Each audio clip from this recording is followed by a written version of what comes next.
পর্দাহীন মেয়েদের নিয়ে কিছু কথা বলছি। আশা করি সব আপুরা পর্দা করবেন। মহানবী সাল্লাল্লাহু আলাইহি ওয়াসাল্লাম মেরাজ থেকে আসার পরে দরজা বন্ধ করে কান্না করতেছিলেন। যখন তার মেয়ে ফাতেমা রাদিয়াল্লাহু আনহা এসে জিজ্ঞেস করলেন, বাবা আপনার কি হয়েছে?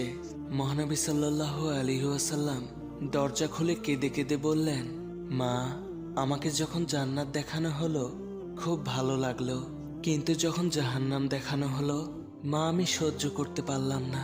সেখানে শাস্তি এত বেশি যা সহ্য করা যায় না। আর সেই জাহান্নামে নারীদের সংখ্যা বেশি ছিল।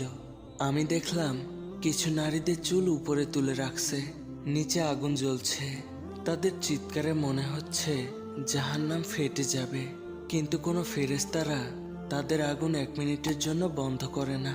যখন আমি জিবরাইল আলাইহিস সালামকে জিজ্ঞেস করলাম, এদের এভাবে শাস্তি দেওয়া হচ্ছে কেন?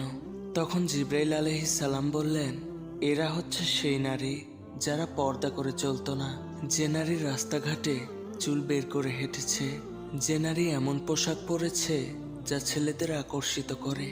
এসব শুনে ফাতিমা রাদিয়াল্লাহু আনহা বললেন, বাবা, আমি নিজে পর্দা করি, তবুও আজ থেকে এমন পর্দা করব যেন সকল মুসলিম মা বোনেরা আমার মতোই পর্দাশীল নারী হয়ে ওঠে।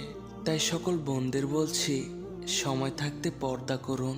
একমাত্র পর্দায় পারে নারীর সম্মানকে বাড়িয়ে দিতে।